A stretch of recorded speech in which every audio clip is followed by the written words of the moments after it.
I'm pretty sure I was going to kill Cerberus and we'll never have to deal with them again.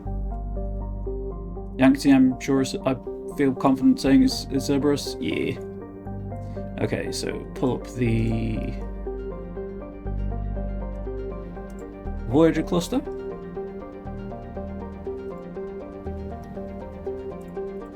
Binthu is where I can land, and there are no things to discover here with Binthu. There's a green one here. So today we're combating space piracy and immoral research foundations. Flux, that is what we're doing. We're going to get as much of the game done as we can, as usual.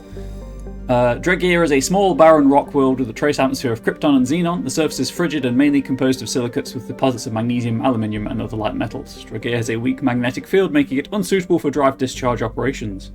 Orbital period 23.7 Earth years, radius 2,843 kilometers, day length 34.0 Earth hours, atmospheric pressure 0 Earth atmospheres, surface temperature minus 96 Celsius, surface gravity 0.2 Ag. And we got some beryllium. Money and experience in the bank and character sheet. Hatajiri has a thin atmosphere composed of neon and chlorine. Its frozen surface is mainly composed of silica with deposits of copper. During the long, cold night, the chlorine in the atmosphere falls to the ground in the form of frost. Orbital period 123.6 Earth years, radius 7,304 kilometers, day length 57.7 Earth hours, atmospheric pressure 0.42 Earth atmospheres, surface temperatures minus 118 Celsius, surface gravity 0.99 G, and survey. And we've got some thorium.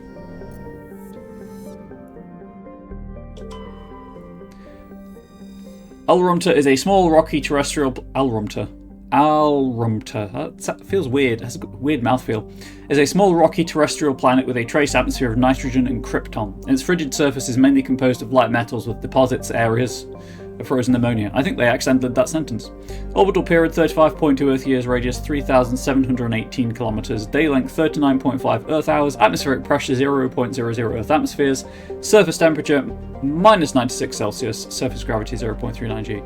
What do drive discharge operations actually entail? Many of the planets referenced them. I don't remember an explanation of what the needs for them are. Oh, I can answer that 1 second.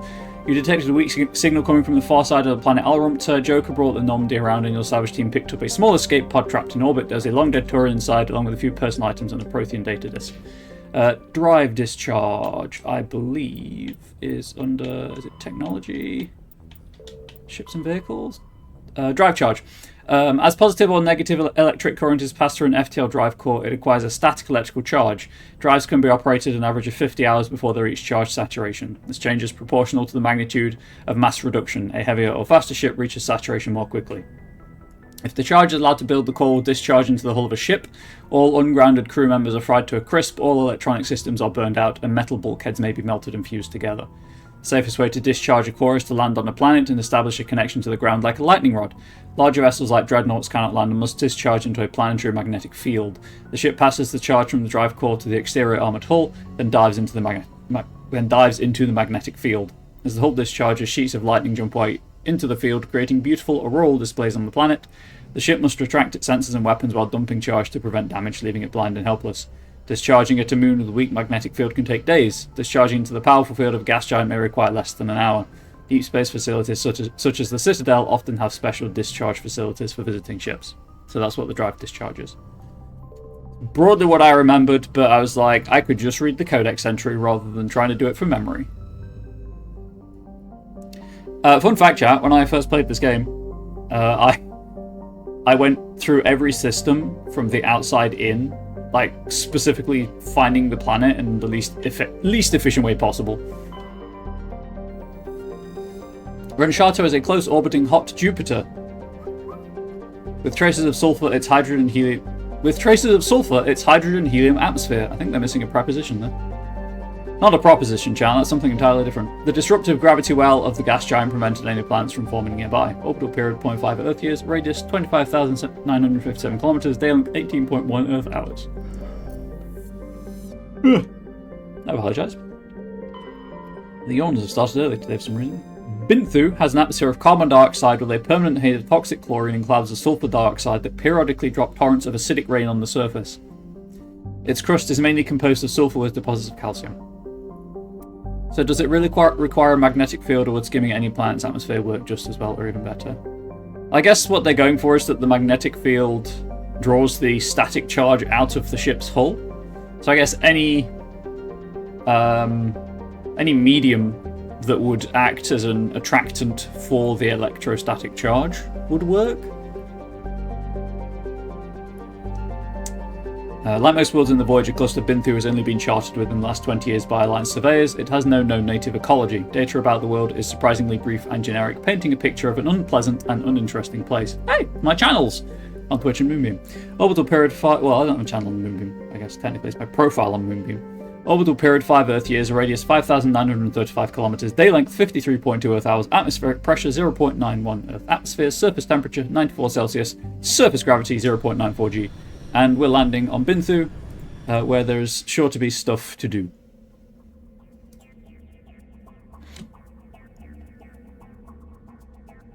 So not a magnetic field, that's not how magnetic fields work? Oh, I'm sorry.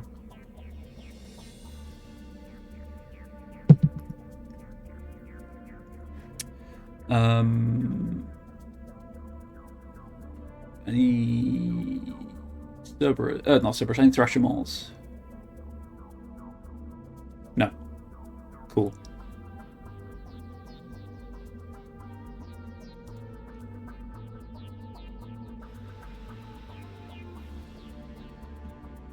Any neural shocks still? And AI hacking? Oh, hang on. Nope. Nope.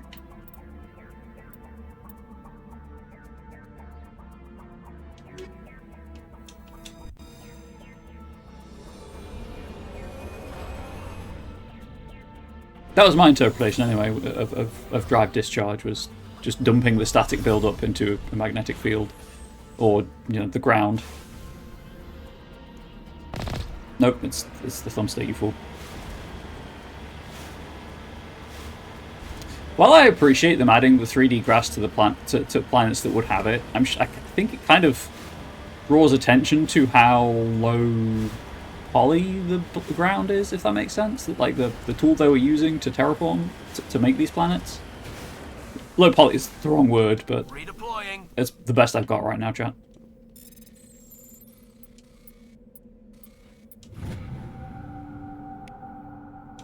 Some palladium. Right, so I'm going to do this slightly out of efficient order, but just so I can deal with all the Cerberus stuff last. It's not a large planet anyway, so it's not like I'm wasting too much time.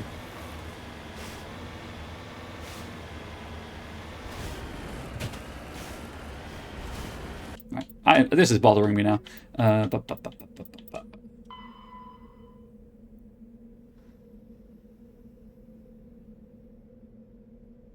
Yeah, so it builds a static electrical charge, which is either...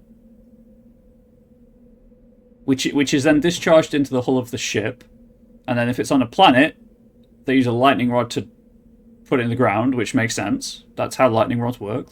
Lightning is just a static charge. But if you can't land, it has to discharge it into the planetary magnetic field instead.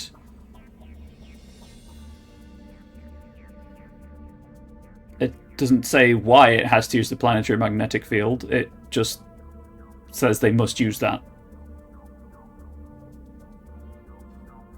That's the best I've got for you. I'm sorry. That's all there is in game. Like, I'm sure the wiki may have more answers. I'm sure it may. What? The wiki may have more answers, but that's all I've got. Going through the magnetic field draws the charge from the hull.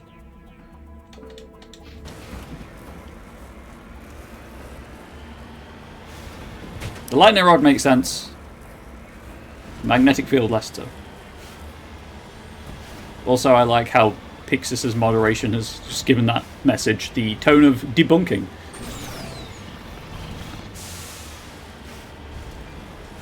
I also need to get better at checking the moderation queue.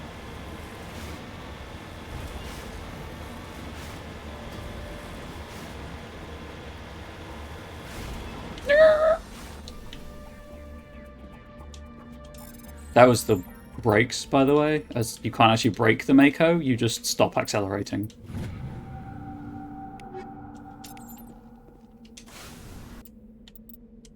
And then there's... It should be faster to return to the Normandy.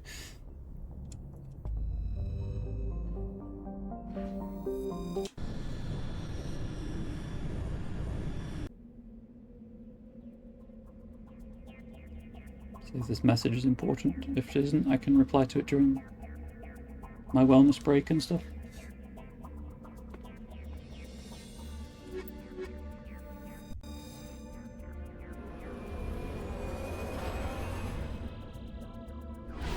It's Angel, but it will wait until the wellness break.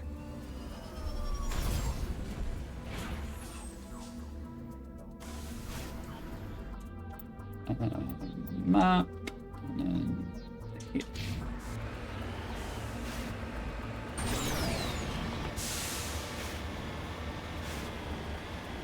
Hopefully the microphone's not picking up the work happening outside. It doesn't usually, but I did have to tinker with the mic gain. It is not. Sorry, I stopped talking so I could look at the audio levels in OBS. They're not moving when I'm not talking, so it's fine.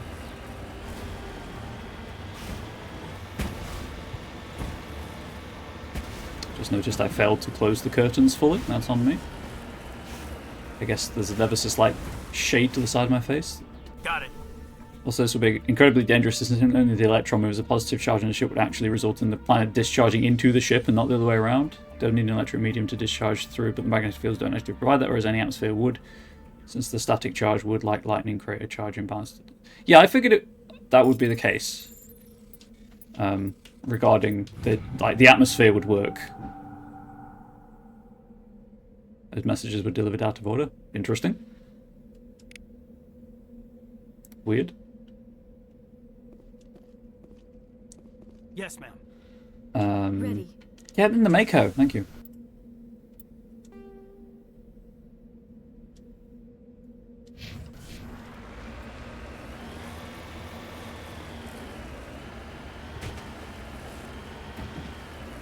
It's one of those, they're hand-waving it for science. I don't think you could accuse this series of being hard sci-fi.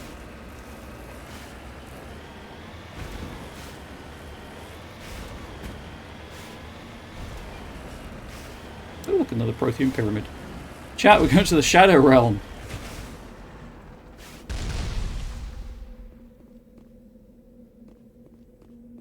It's not hard sci-fi. No, it is not. It is fun, though.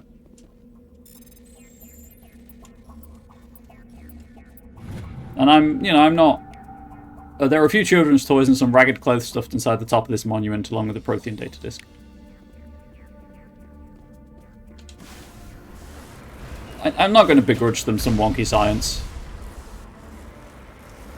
There are games with far wonkier science out there. There's these turrets. Whoops.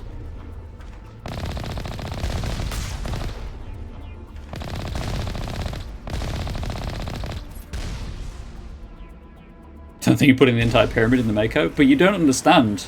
They must go to the British Museum.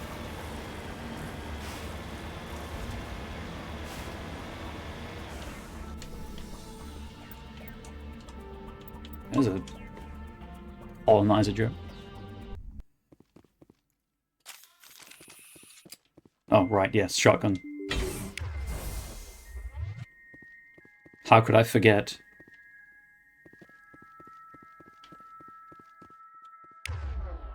Right, I need to check. Caden. I like how the Thunder 4 assault rifle is better than the Avenger 8 assault rifle. Ooh, hello. Ooh, why, yes, I will.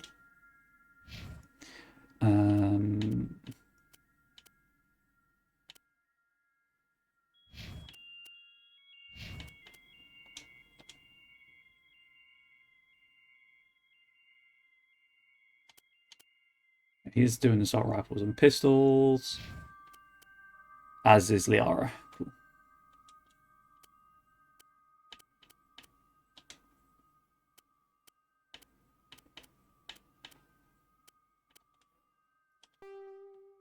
Hey, you should probably have some kind of upgrades.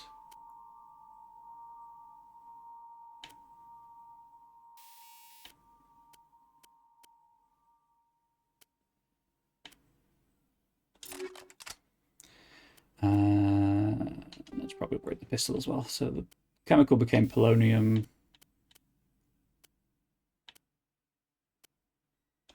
Sure, why not? Me and my shotgun. Kinetic stabilizer, weapon stability. I don't know, this is what I want. Rail extension 6. Do I have a rail extension? 26% damage, 20 heat absorption. Oh, the trade-off's slightly better, that's all. Sure, why not? As modernity has unfortunately shown us, just because an artifact remains with the people who made it doesn't mean it's safe there. I'm not defending the British Museum's historic actions, but we need to acknowledge that their actions have provided benefits to humanity. Oh, for sure, but I think we're at the point now where a lot of people wouldn't mind if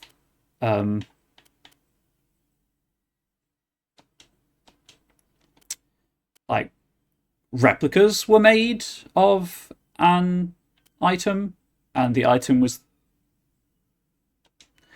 then sent back to where it was taken from.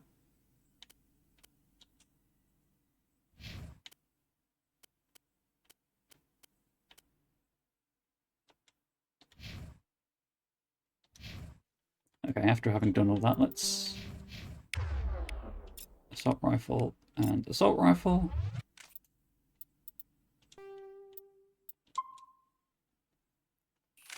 Oh, actually,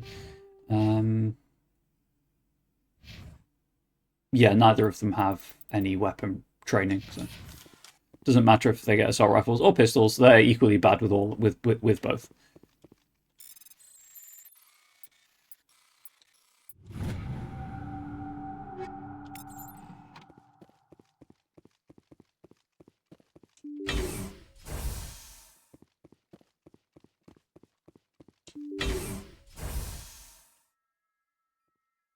Oh, what could these be?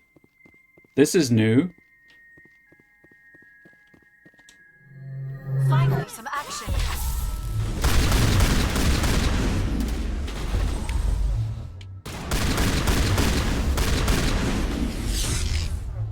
Hey.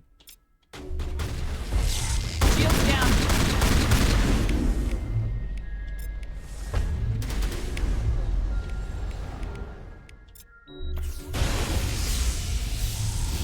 You must die. So you didn't know we were playing Helldivers, chat? Hey, Blink, how you doing? It's a Blink.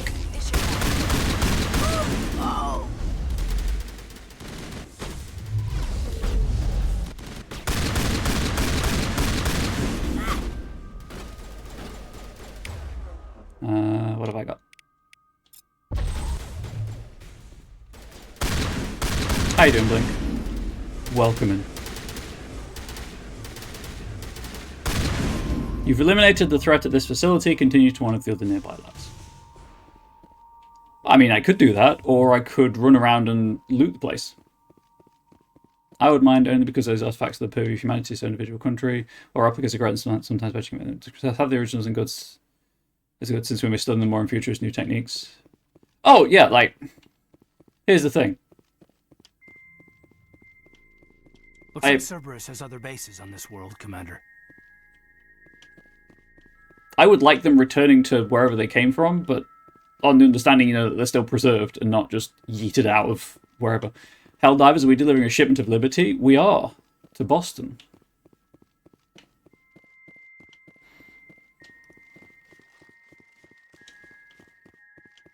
Obviously, in an ideal world, my politics skew towards what even are national boundaries. We're all one people at the end of the day, but I appreciate that that's not happening anytime soon.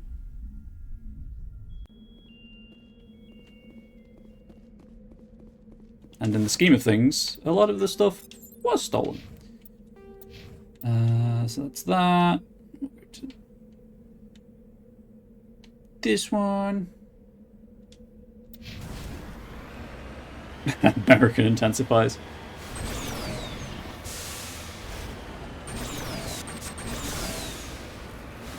I'm sorry, Blink, if I triggered you. I made you more American.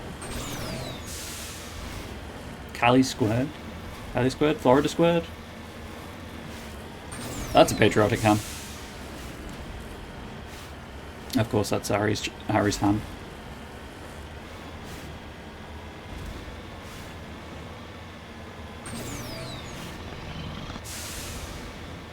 Remember when Harry Babel streamed? Didn't have a noodle to look after? Second chat, I need to check something. No, we're all good.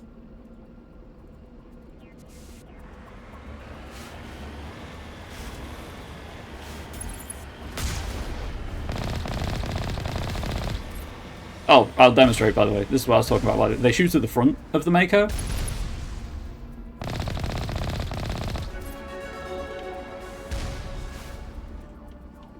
So as long as the front of the Mako is behind cover, they'll just keep shooting the cover.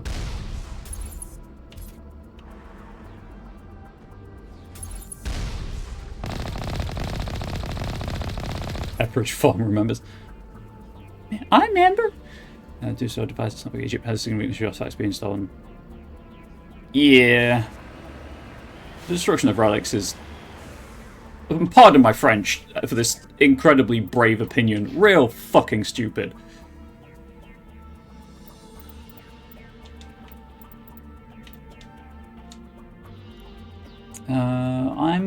I'm gonna have enough points to max out all of the things I've invested in. Because there are 30 levels, although I think I can only reach like level 27 on the first playthrough, maybe. But I think there should still be enough to max out my stuff. Lift. And why not throw in lift as well?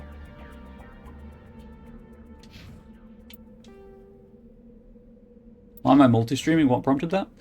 I really like what Moonbeam is trying to do. Blue link over on Twitch. But at the same time, you know, Twitch is where my money is. By which I mean a $50 payout every 4 months. And I didn't want to throw that away immediately. But yeah, I just want Moonbeam to succeed because I really think what they're doing is great and needed. And probably once, if it does succeed, if it does become sustainable, I might abandon multi-streaming. But they don't require me to not stream anywhere else, so I'm gonna stream to both while I can. Also, I have a really small community on Twitch. Almost no community on Moonbeam, so I don't have to split too much of my focus.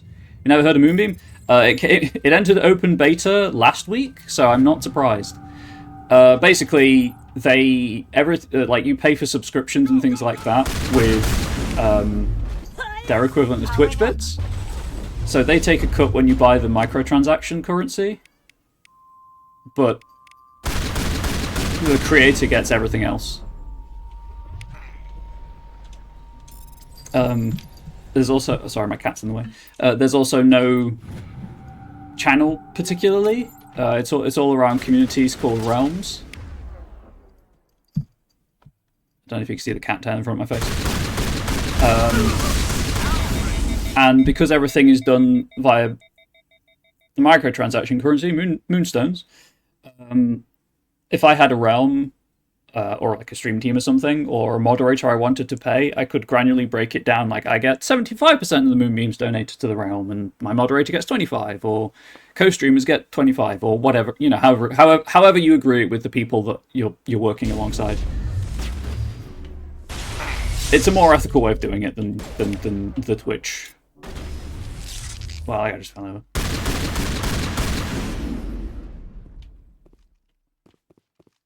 But because it's in open beta, and only started open beta last week again, I think it was, week before maybe, I can't remember. I've slept. Very little, but I have slept. You know, there are kinks to be ironed out, there's features to be added. That guy was in there with the Thorian creepers? I don't think he was supposed to be.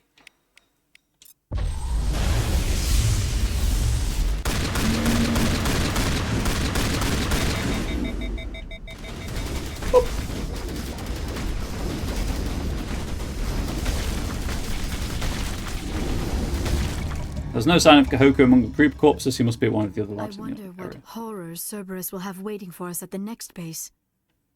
Area secured.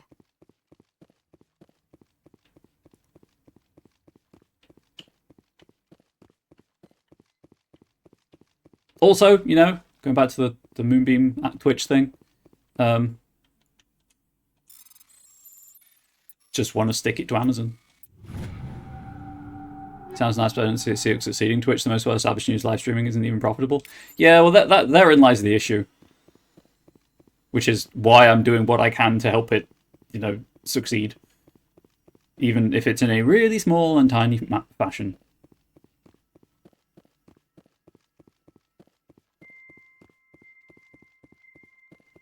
And, you know, if it doesn't, as much as I would like it to, I've lost nothing. From a purely mercenary perspective.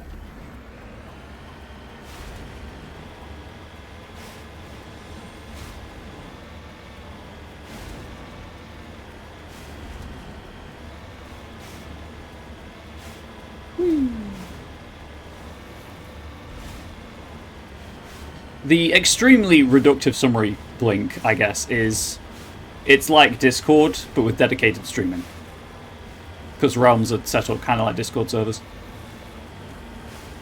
So, you know, the community is all in one place for streaming purposes, rather than spread out across Twitch, Discord, whatever.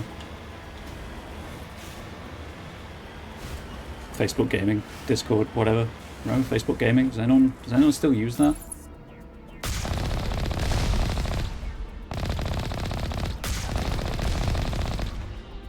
Oh, I know they're using AWS to host it, but Redeploying. yeah, hang on. Blink, if you like, I could send you a screenshot of the UI after the stream's done. So it's just easier than, you know, describing it.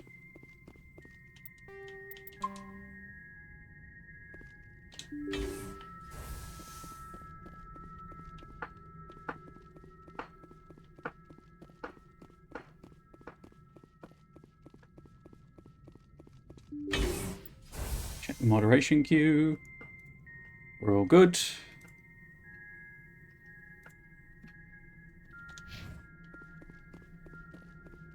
Doop-a-doo. Tiny cat, why are you so fractious at the minute?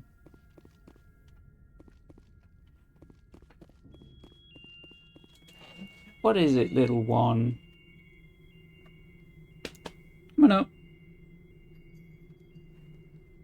If she doesn't quieten down, I may have to end the stream, because I think it's the work behind us is just upsetting her still.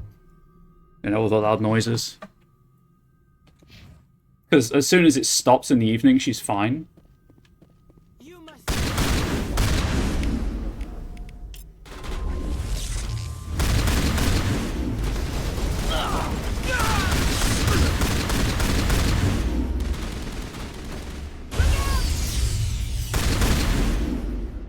God, shotgun is brutal.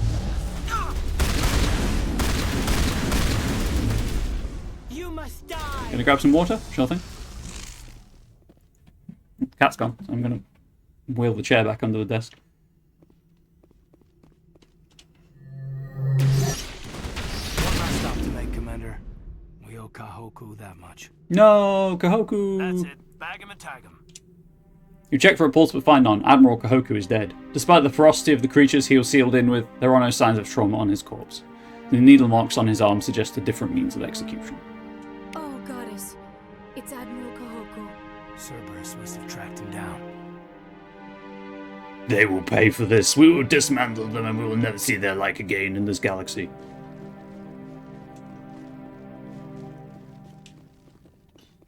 Kahoku!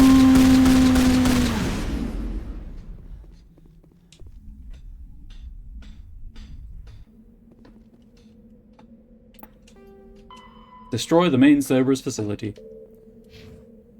Head to Neferon in the Columbia sector. I'll sort that out later. Back to the Normandy. That's not what I wanted. This is what I wanted.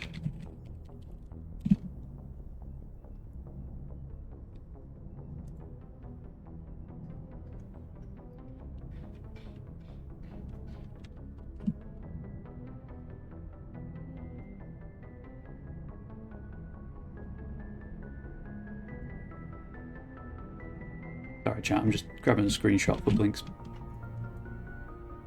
gratification.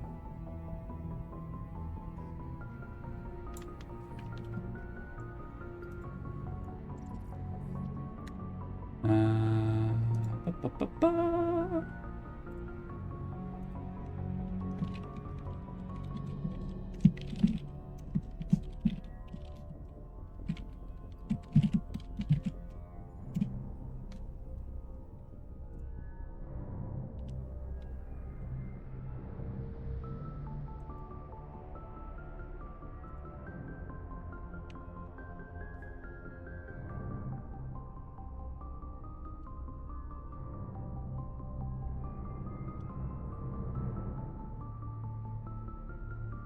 Anyway, back to the game.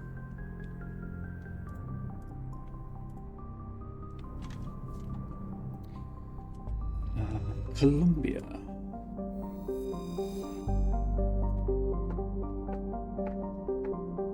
Tiny cat, what is wrong? You've retrieved your overpriced / underpriced water. That's juxtaposed. Definitely a juxtaposed.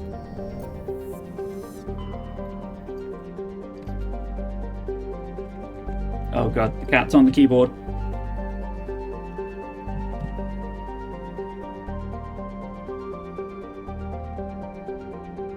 She didn't appear to stop anything from streaming. We're all good. Where did Columbia go? There it is. I sent you a screenshot on Discord link, by the way, of Moonbeam's Video Game Alliance. There are no asteroids or anything here, and Nephron is the planet I can land on. Ontaheta is an unusually large ice world with a core of silicate rock and light metals and a trace atmosphere of krypton and xenon. The crust is mainly composed of water ice. Ontaheta's ice sheets show obvious signs of large-scale fracture and refreezing, centered on a massive crater near the South Pole. 1 second. As much as I like the fresh air, let's see if closing the window helps. Cat, that's my hand. A recent extranet meme suggests that a Prothean ship crashed through the crust of the planet before the collapse of their empire and might still be recovered from the planetary core. This is purportedly the source of the planet's unusually high mass. Careful mapping of Ontaheta's gravity field by orbiting satellites have proof that the planetary core is entirely normal. Orbital period 5.2 Earth years, radius 3,718 kilometers, day length 56.3 Earth hours, atmospheric pressure 0.06 Earth atmospheres, surface temperature minus 124 Celsius, and we've got some samarium. It's overpriced because I could get a 2-litre bottle of stuff for slightly more, and it's underpriced because it's still cheaper than what water in America would cost. That is fair. Oh yeah, Blink, going back to Unstable Dace's point about Twitch not getting preferential treatment from AWS. Twitch is basically just on life support. It's a zombie brand, I think was the phrasing I saw online. Amazon's basically just given up on it. Clohir is a hothouse terrestrial world with a dense atmosphere of nitrogen and sulfur dioxide. The surface is scorching hot and mainly composed of iron with deposits of gold. The core of Clohir is very hot and tectonically active. Volcanic eruptions are common and outgassing continues to add to the density of the atmosphere. The largest active volcano has a caldera nearly 100 kilometers in diameter, and its basalt floods have covered an area roughly the size of the Earth continent of Australia. Sorry, this might be a contract I need to sign. Nope. Orbital period 0.3 Earth years, radius 7,074 kilometers, day length 47.6 Earth hours, atmospheric pressure 18.33 Earth atmospheres, surface temperature 312 Celsius, surface gravity 1.1 G. Think Amazon might shut it down? They'll shut it down when it makes them too much. When it loses them too much money, you know. I guess it's just being propped up right now by Amazon's income. That should be Nephron. It is. Gromar.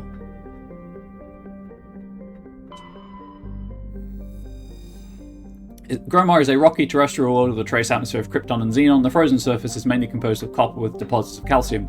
Prior to the Alliance's expansion into the Voyager cluster, Gromar hosted one half of a Taurian interferometric telescope array.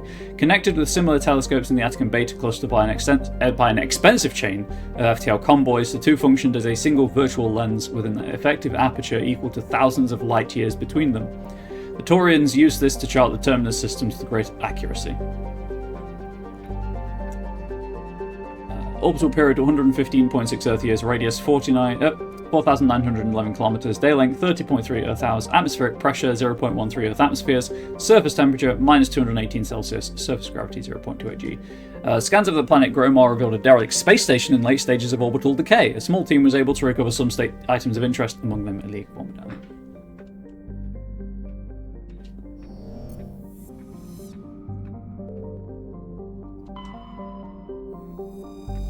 Nephron is a barren, volcanic, terrestrial world with an atmosphere of carbon dioxide and krypton. Its surface is mainly composed of sodium with deposits of magnesium. Aside from displays of geological beauty, including many spectacular volcanoes, this barren world is of little interest. Entries relating to Nephron in the astronomical database are sparse. Orbital period 0.8 Earth years, radius 6,865 kilometers, day length 56.2 Earth hours, atmospheric pressure 0.73 Earth atmospheres, surface temperature 37 Celsius, surface gravity 0.8 AG.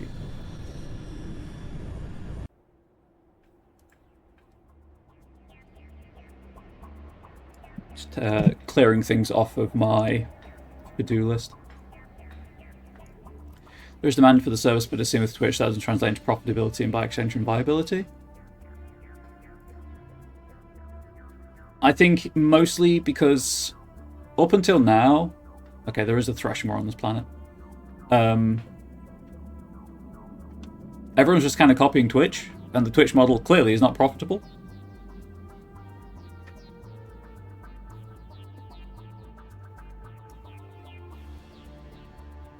I don't know what would be profitable. I'm not an expert in these matters.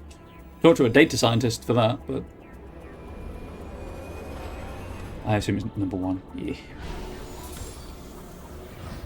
Oops.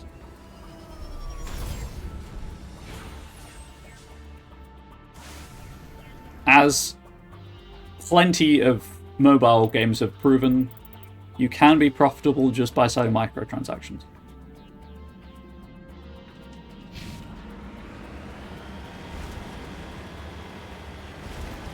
My main concern, like, ignoring that obvious concern, assuming that Moonbeam succeeds, discoverability is my main concern. Because that's how you attract more people to the platform. Oops, mistake's been made. But it's only an open beta, it's not a finished product, so you know there's time for it to change and grow, and the community is having an input in how it's being developed.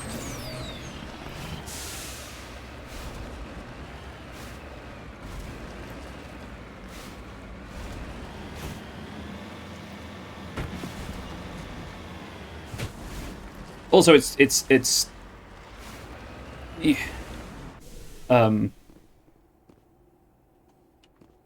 What was I going to say? It's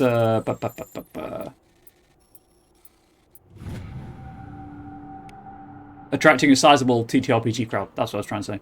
The word, Yes, ma'am. you know, my career just fell out of my brain. Mobile games aren't dealing with the monumental task of dealing with hosting video stream and storage. Oh, I know that it's the storage that's expensive.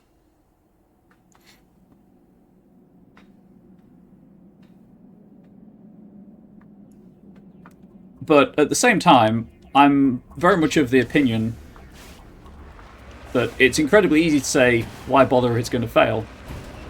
But it's even easier to say, why not bother if it's going to fail? I'm losing nothing by doing what I can to help it succeed. It's a cool alternative platform in a market where the other alternatives are... Well, Facebook gaming isn't really an alternative. I don't know if it's a thing anymore. YouTube is awful by all accounts, but is like the second best option to Twitch. And Kick is funded by crypto, which is not a thing I'm interested in supporting.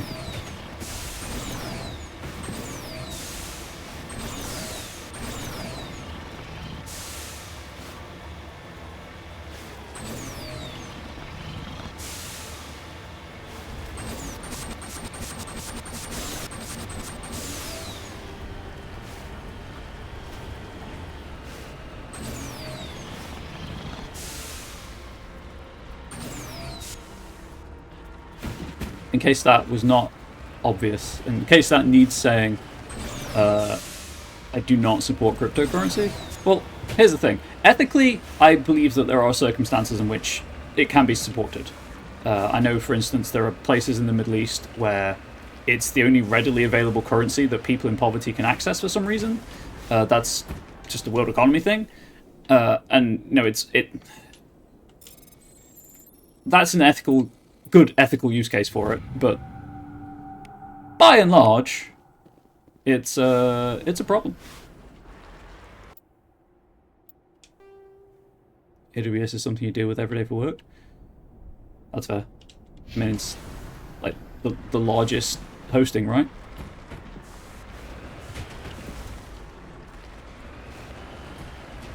Iron VODs can be detrimental. I honestly have not once looked at the VOD figures on Twitch for my content, and I don't know that it really does anything for the channel. I could be wrong, obviously. You can turn them up on Moonbeam. Obviously, I record. I'm privileged enough to be able to record my footage and then put it on YouTube separately.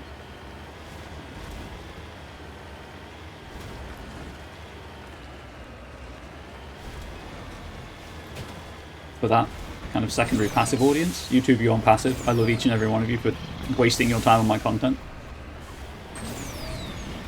Passive was probably the wrong word. Well, I guess live streaming is an active thing.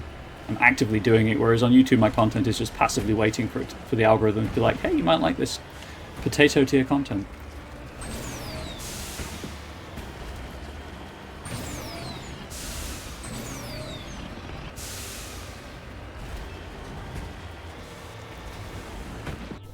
Hell, you could use the VOD's, I'm not sure how the infrastructure would work, but could you not seed the bots? Like, just torrent the bots? From the creator's storage solution?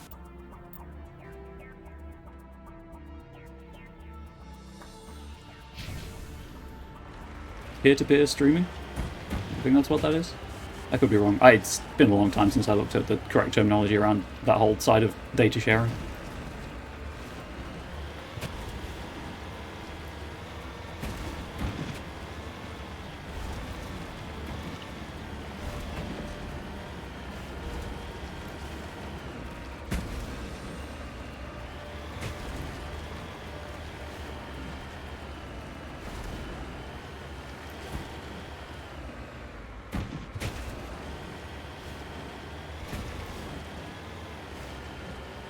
I'd be potato tier content. Let's notice how many people are on potatoes and similar tubers for sustenance every day. You know what? I've never thought about it like that. Thank you. I appreciate that. I'll remember that next time I'm questioning why 2 people are watching my content.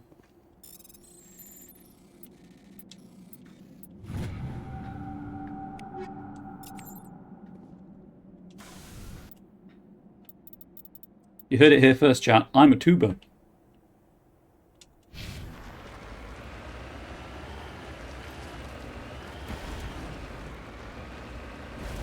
Reminds me, I need to get some Professor Donkey Man art done for when I don't feel like showing my face. I know I've got the Cozy Cube, and that is adorable, but it's not really like the face of the channel. It's not the branding. The bit that's gone too far for too long.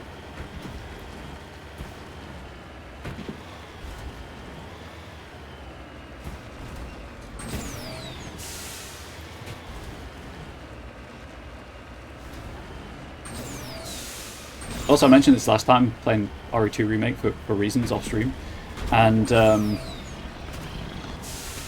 I still forget to call him Tyrant. He's beef. Chat, you've ruined him for me. It's honestly a miracle things like Twitch and YouTube even exist still. It is, very much is. Can I save, please? I'd like to save before doing this. Is it because I'm in the Mako? Is it because they're aggroed over there?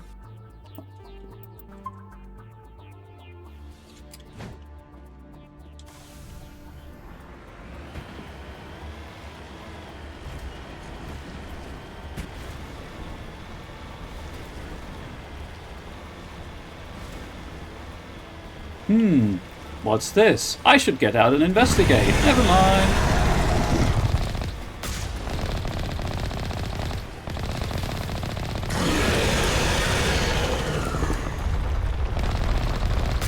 Oh, I missed.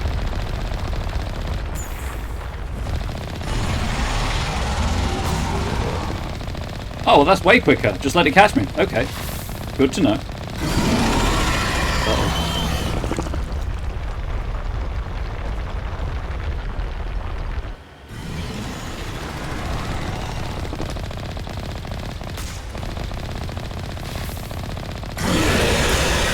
Quarantine would be a way to distribute via a decentralized network, although there are always factors you could have self-hosted plus distributors and embrace, which either stream would control. Oh, hang on.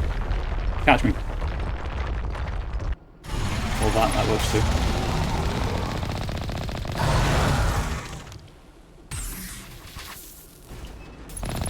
You have no health. Thank you. Here.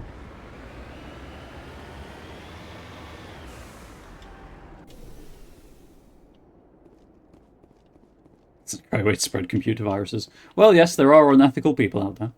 Oh, speaking of unethical people, a bot. Timing. Goodbye. Thanks, Unstable for getting that before I could. You'd even have a full pay model of distribution for VODs too, if you're a certain type of streamer. I know there's one streamer, like really the only one I watch with any frequency. He set up a Patreon for his because there are some videos he can't put on he won't put on YouTube because he can't monetize them on YouTube because of copyrighted music. So he just distributes them through Patreon instead.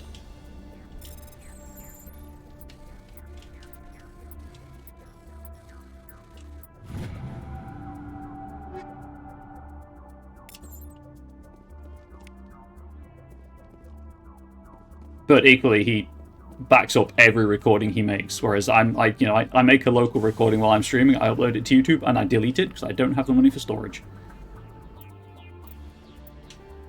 So that was that.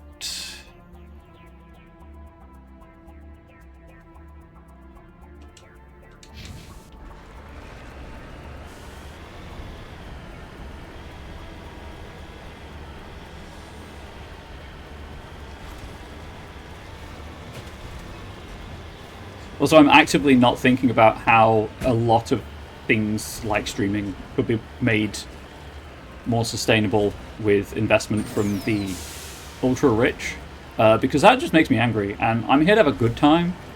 No one wants to see me angry for non-game related reasons.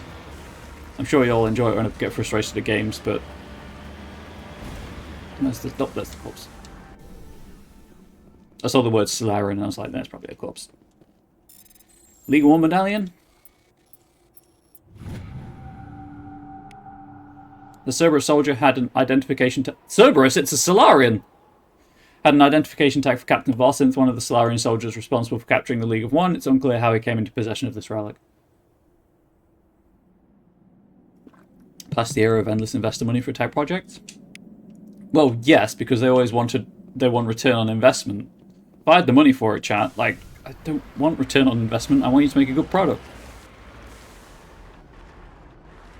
But, you know, that's me. I'm not financially minded. Or motivated, sorry. It's possible you can spread them through normal ways too. Torrents in particular because that means them modified. That could be corrected if you validate the checks and make a source spread. Tech stuff's happening. Which I vaguely understand. So go me.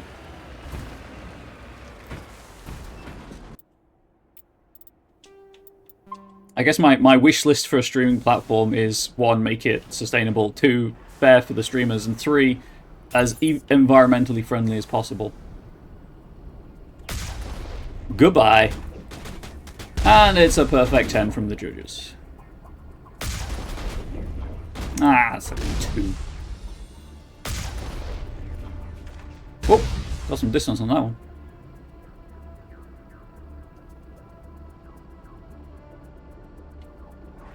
There's one left. You behind this crate?